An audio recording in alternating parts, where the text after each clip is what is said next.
Hello everyone, my name is Mike Glanville and I'm the Director of Safeguarding Services and a co-founder of One Team Logic.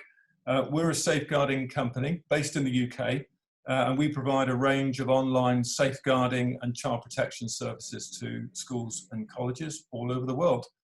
We're also the makers of MyConcern, which is a cloud-based safeguarding system that allows members of staff to easily record concerns about students and also allows safeguarding leads to case manage those concerns. My background actually is in policing. So I was a senior police officer in the UK for many years. And as an assistant chief constable, I was responsible for both child and adult safeguarding before retiring from policing in 2012.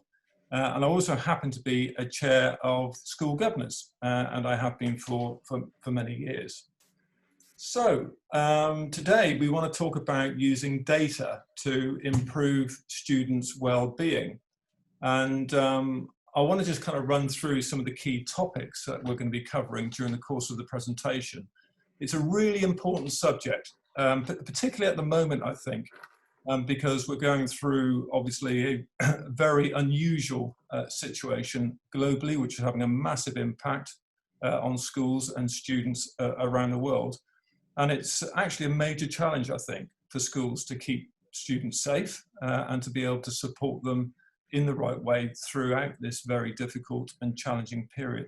So having the right approach, I think, to the management of data is essential, and I think thinking about it strategically, about how data can be used as an asset by your organisation is also really important. So I just want to really run through what we're going to be talking about.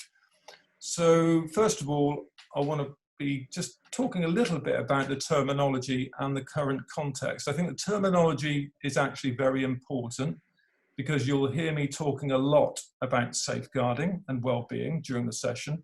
So I think it's just important to clarify what we mean by those terms and what that means in terms of the data as well, in terms of the data you're managing within school. The current context, again, I think that's important. And so I will be running through just a summary of the challenges that we're currently facing in schools globally. So I think that's important. I'm going to be talking a little bit about a safeguarding model, which we've developed here at One Team Logic. And I want you to really get you thinking about your approach from a kind of strategic perspective. And I think that's important, because if you're hoping to get the best out of your data, it needs to be underpinned by a robust culture and ethos in the organization. So I think looking at the whole school in terms of your approach to safeguarding and well-being is really important. Then we're going to talk a bit more about the data management process itself and the steps you need to be thinking about and the steps you need to be taking to collect the right data at the right time when set against your very specific needs in school.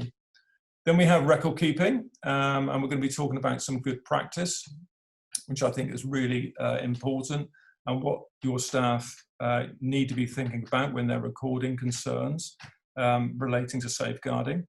And we'll also cover the identification of trends, patterns and trends with the use of technology, and how that technology can really help you and support that process. And also, in my view, the chronology is a really important source of data that underpins all your safeguarding cases and well-being incidents. So when it comes to things like inspections, reviews, and court cases, that's what everybody will be relying on. So I think it will be good to talk a little bit about the chronology and what that means for you. And then finally, we're going to be talking about the benefits of recording systems and what you need to be thinking about in relation to the use of technology. So I hope that helps just to give you a brief summary of kind of, what we're hoping to cover during the course of the session. So if we start off with safeguarding, what we mean by safeguarding, and I've taken this definition actually from Keeping Children Safe in Education, which is the statutory guidance in England, the Department for Education's statutory guidance from 2019. And you can see that actually it's a very broad definition. So it talks about is not just about child protection. It also talks about the welfare of children much more broadly. It talks about maltreatment, which you would expect, but it also talks about a child's health and development, and it talks about safe and effective care. So actually, safeguarding is very much an overarching kind of term that encapsulates quite a lot of behaviours. And I think it's really important to remember that as we go through the session. If we think about well-being, and again, there's lots of different definitions actually out there. So I've taken this definition from a report actually was produced by Cardiff University back in 2018. They were conducting a survey with staff in international schools. So this is actually, I think, quite a robust definition. So it says that stable well-being is when individuals have the psychological, social, and physical resources they need to meet a particular psychological, social, and/or physical challenge. So again, important that we're clear about what we mean when we say well-being, and we're clear about what we mean when we say when we talk about safeguarding. I think this might help because this, for me, is kind of just showing you that actually it's important to remember that the word safeguarding is an overarching term, and it kind of places the child at the centre and then captures all of these aspects of child safety and security around it. The important thing is to remember the relationship between the various terms, I think, and for you to take an integrated approach to safeguarding, which takes into account the whole child. So let's just take a look at the current context. So the last 6 months have had a massive impact, clearly, on the safeguarding and well-being of children globally. A recent UNICEF report actually said that across the world, more than 1.5 billion children have been affected by school closures since the beginning of COVID-19. And one of the major consequences, I think, of lockdown for all of us, actually, has been the unprecedented increase in the use of technology, and screen time has risen dramatically. Not surprising there, but this has a major consequence for young people in terms of their exposure to risk, their mental health, and of course their ongoing education. And we know that more and more children have been moving online, around 83% from a recent survey. And there's no doubt this has increased the risk of harm from online sexual exploitation in particular, more exposure to violent and harmful content, and of course a greater risk of cyberbullying, which is what we've actually seen. It's interesting also to note that the UK National Crime Agency over here estimate that around 300,000 individuals in the UK alone present a sexual threat to children online. And these people are now spending more time online as well, excuse me, since the beginning of COVID. So we know that levels of mental and emotional health in children have increased significantly, and that's clearly become more acute since the beginning of COVID-19. World Health Organization stats, well, they show that 10 to 20% of children and young people globally experience mental health illness. And in one survey, 43% of children say that mental health issues have become worse during COVID. So the other consequence of lockdown, of course, has been the lack of access to services, which I think has been a big issue. So lack of access to normal support networks, the closure of schools, all of that has meant that children have been cut off from really vital support. So just thinking about then the key considerations from that slide. I think the world is becoming increasingly more challenging and complex, and that's having implications for the way in which we're managing safeguarding and well-being. I think understanding the context is really important, and being able to identify emerging issues before they become problematic is now really essential. And what's really important, I think, is making the best use of data from a wide range of sources, because clearly what's happening is that the national and kind of global impact of something like COVID-19 is now having a massive impact on what's happening at the local level, what's happening actually inside your schools. So I think having a really good understanding of what those trends are telling you will give you a better informed approach to how you manage safeguarding inside your school. You'll be much clearer, I think, about what those potential threats and those risks might be. And thinking about, I think, data as a critical strategic asset. And what I mean by that is that, essentially you're making decisions, you're basing policies, you're providing guidance to your staff, which is based on information, your understanding, your knowledge. So, looking at data in that way, I think is really helpful because essentially it is the lifeblood of an organization. You're going to be basing your critical decision-making on the data that you have available to you at that time. So, thinking strategically, let's move on to the safeguarding model. So I want to just cover off just a few points here from the safeguarding model that we developed some time ago. And this model has been designed essentially to enable schools and colleges to better manage their safeguarding from a strategic perspective. So I'm not going to go into too much depth, but I want to cover off some key points and just and make it relevant to this whole process of data management. So if we kick off with governance, leadership and management, clearly the culture, the ethos of the organization is really important. And everything starts with the leadership and direction provided by the senior team. So that would include how data in the organization is going to be managed, the importance that is placed on data by the leadership, and clearly how effectively that is communicated to all of the staff in the school. Any organisation that's got a responsibility for safeguarding needs to think about prevention, and planning for prevention is really important. So what we're aiming to achieve is the prevention of harm to all of our students. So all of your policies, your plans, all of those, all of that thinking in terms of the preventative approach needs to be directed towards that. And using data as a means of getting ahead of the curve and being able to intervene as early as possible is really important.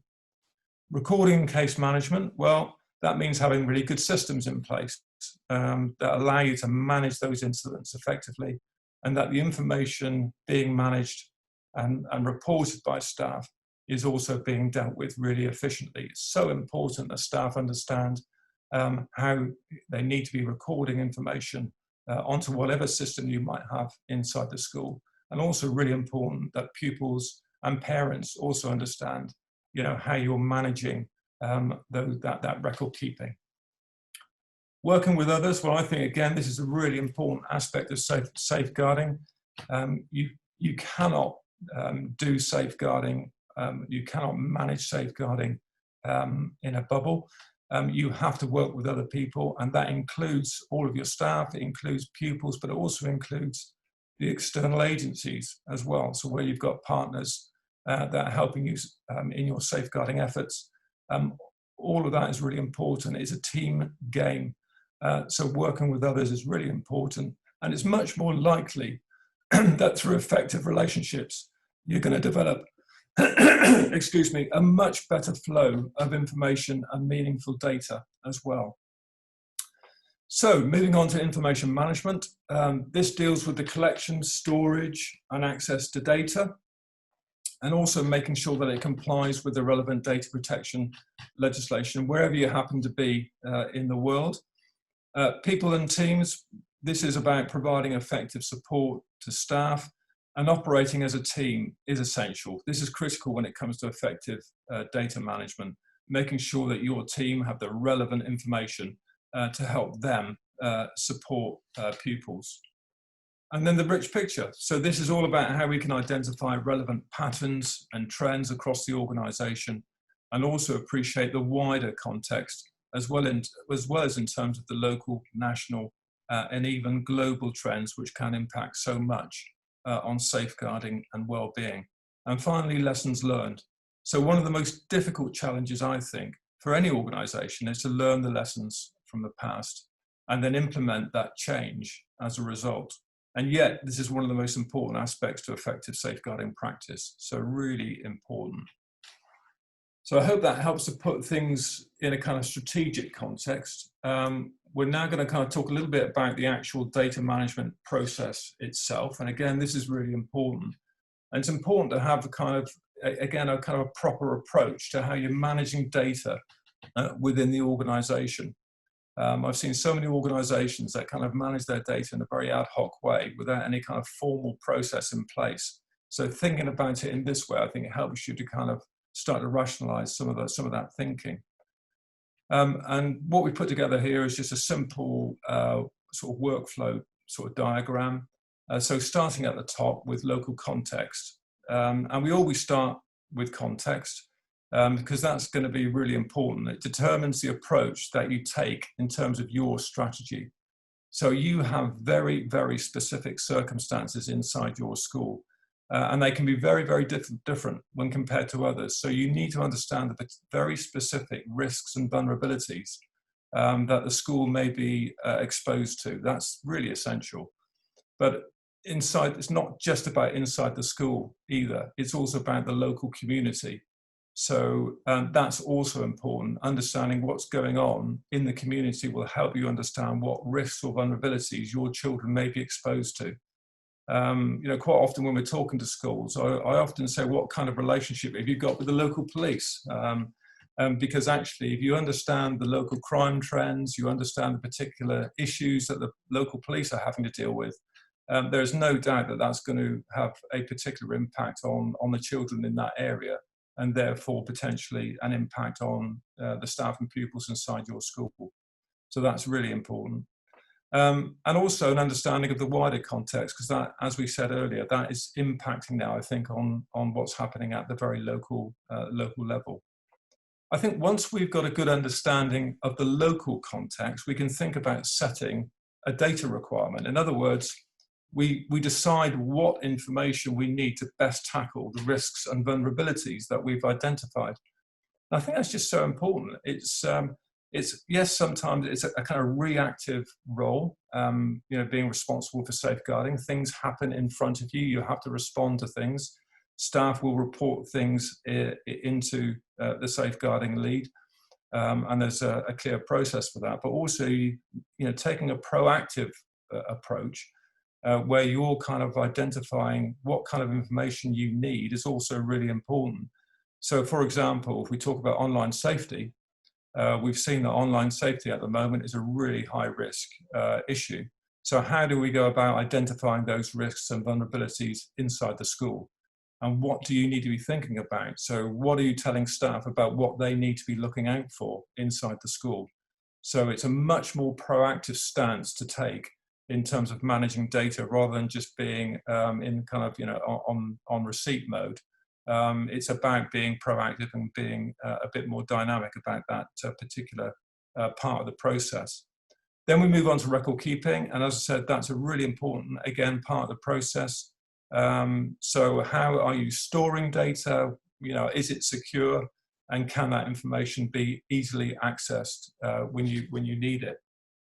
And then we go on to identifying trends. So is there a process for you to analyze, you know, relevant data?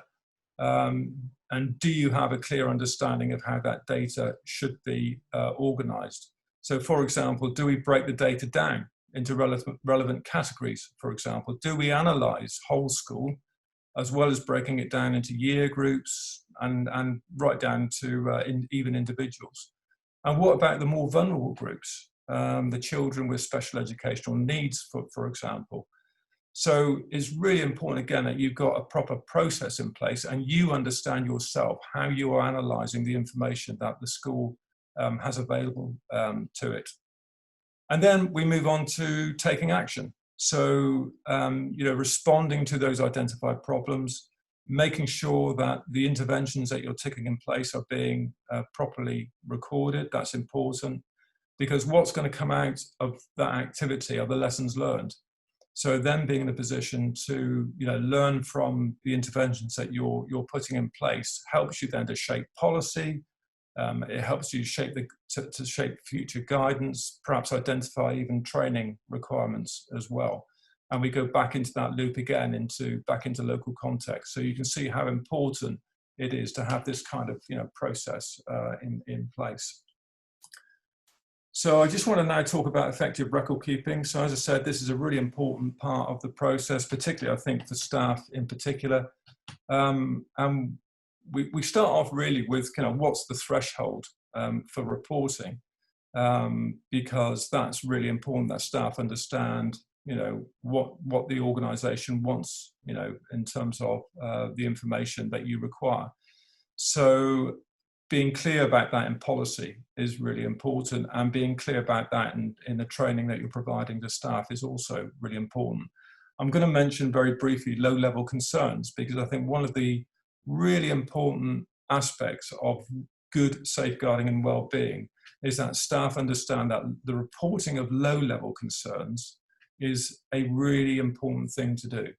And having policies in place which describe what you mean by that is critical. So quite often staff feel they don't need to report something until something serious has happened. And that's clearly what we're trying to avoid in the first place. The whole point about safeguarding and well-being is that we prevent the serious things from happening. So being really clear about how you're going to do that and what you're asking of staff is just so important. And secondly, it's not just about staff, it's also about students themselves and parents. So for students, it's all about, understanding who they should talk to if they have got an issue that they want to report, that they themselves are really clear about the reporting processes inside school and they know how to do that.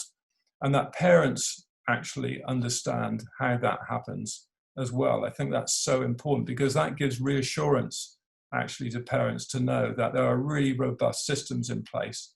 So if their child has got a problem, or they've got an issue, they've got that confidence to know that that child knows where to go and knows how to report those things when they happen. The recording of data, it must be systematic and it has to be categorized accurately, because that will then support you in your analysis of the problem. And I would say that, any data system needs to be kind of formalized into an organized way. So it may be in your school, you have a number of different systems that are managing some of these issues. So you may have a different system managing pastoral issues, another system that may be managing safeguarding, another system that may be managing attendance or whatever. What's important is that you're somehow bringing that data together so you can see the big picture, you can understand where the problems might lie, and you're in a position to do something about it. So number 4 is about staff themselves. And this is all about how they're actually recording these concerns. So to be honest with you, they need to be using straightforward language. And if it's what I would describe as a child protection disclosure in particular, they most definitely need to be recording the child's words. That's really important. It's certainly in a lot of national guidance across the world. That's a really important kind of principle of safeguarding, and as much relevant information as possible, but keep it simple. And they also must be differentiating between facts, professional judgment, and opinion. And avoiding assumptions is just so important to do that, because this document or this part of the record, I mean, it could end up in court, it could end up at a case conference, it may be subject to some kind of review, or could end up being viewed within an inspection. So it's just so important that that level of professionality is retained. And then obviously in terms of the documents themselves, so it may be documentation or other material that you might have to hold on to as evidence. So it's important to remember that. That doesn't mean to say that every single note about a concern or about an incident necessarily needs to be retained, particularly if you're using an electronic safeguarding system or similar. But what it does mean is that if, for example, you're sitting down with a child and taking a disclosure and recording the exact words being used by that child, I would suggest that that's the kind of document or the kind of evidence that needs to be retained. You also need to be recording all of your key decisions, I think. That's also important because it demonstrates, a comprehensive audit trail of a particular case or incident that you've been managing. And it's just so important that if you've reached a decision, particularly if you've reached a decision with other agencies or with other members of staff, that you've got that recorded somewhere, and the best place to record that is in the chronology. And finally, recording systems, well, they need to be capable of storing all that data securely, wherever you are in the world, because that's going to protect you and the subject as well. So it's so important in the context of safeguarding and well-being that you're in a position to be able to do that, given that a lot of that data that you are managing is going to be very sensitive. So if we move on to identifying patterns and trends, so as I said, this is so important to get this right. It's important that when you're looking at data, you're in a position to be able to spot problems early. So we're just going to run through a couple of examples here. So this is taken actually from the MyConcern safeguarding system, just as a way of demonstrating what you might be able to do with data and technology. And it's a kind of whole school approach. So you're looking at here the total number of concerns over time. So you can see a very clear pattern during some key months on the slide on the left. And then on the right, we've got a kind of summary of the total categories of concern. And like I say, the categories of concern, I think, are essential. So being clear about what your staff are actually recording or what your pupils are concerned about is so important when you're looking to allocate resources and identify potential risk and vulnerability. And then if we look a little bit more in more detail, so here you can see again it's an extract from the system, but what they help you to do is actually be very precise about the type of incident or issue that is being reported. It really does assist you in retrieving data very quickly. So, when you're managing things like inspections, for example, if somebody's asking you, difficult questions about the way in which you're managing bullying, for example, being able to retrieve that data quickly and being able to rely on that data is just so important. And being able to display it, in a graphical format is so much easier, much more impactful than relying on lots and lots of files tucked away in filing cabinets. And then ensuring consistency. So in the reporting process, so, with good systems, you should have somebody centrally applying the categories to every incident. So you're getting a consistent approach. So you're comparing apples with apples, and that's just so important. And I love the adage, quality in, quality out, because essentially you can only ever rely on quality data. So if you're, and that's why this process is just so important. It's not about necessarily all of the pretty graphs at the end of the day. It's about, what people are putting into the system, the time they're spending on getting the accuracy right, the quality right.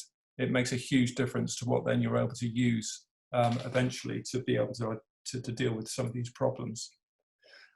And then we talked about bullying. So here you can see a kind of simple graph on the left, which kind of shows you some of the trends or a trend in relation to bullying concerns over 12 months. And then on the right, what you can do as well is you can then subcategorize these various categories, which is really useful. So again, we've got a bullying trend, but actually what does that mean? Being able to break that down into the various aspects of bullying is really helpful and much more meaningful. And also being able to really drill down into specific groups and even right down into individual profiles, again, is so important. So you can see here a pattern of categories over 12 months, and that relates to specific year groups. And then on the right, we've got a group set up for vulnerable children, and we can see not only the relevance of the number of concerns that are being reported, but we can also see who that actually relates to as well, which again, I think is really important.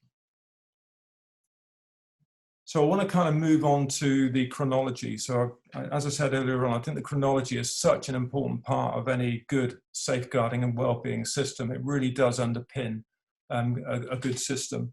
And in this case, it's, you know, I would describe it as a kind of really valuable source of qualitative data. So it's great that you've got access to quantitative data. You can see the numbers, you can see the trends, you can see the patterns, but don't forget, you know, that actually data is also about the quality of the information that your system holds. And the chronology, I think, is an important part of that. And it should be a reliable record of events surrounding a specific concern and or incident.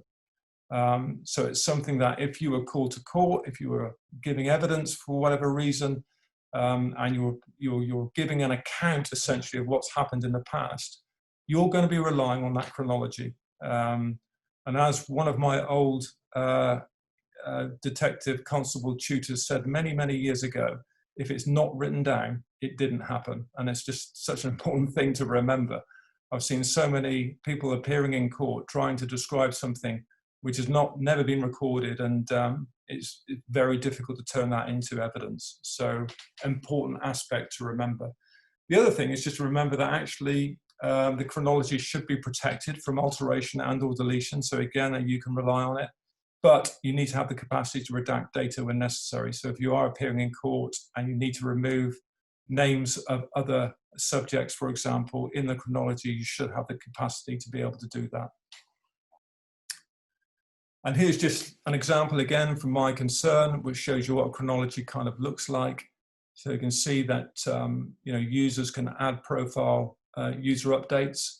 You can turn that into a PDF document. You can search across the system, so you can produce a chronology which is based on time, so between dates, for example.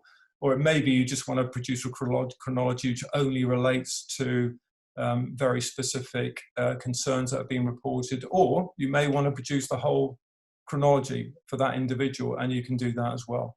But it's such an important document when it comes to data management.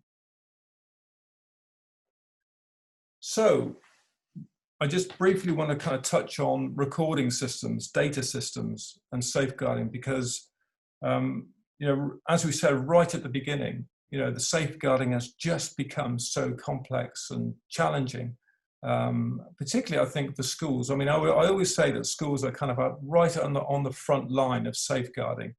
They're the single agency that has daily contact with the children of families.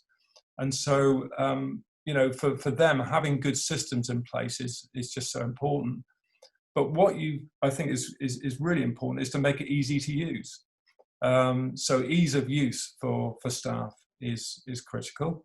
You know, you don't want to be creating a really bureaucratic process, which is very time consuming and which nobody uses. That's pretty pointless. And you really do want to make sure that whatever system you're using, it needs to be secure.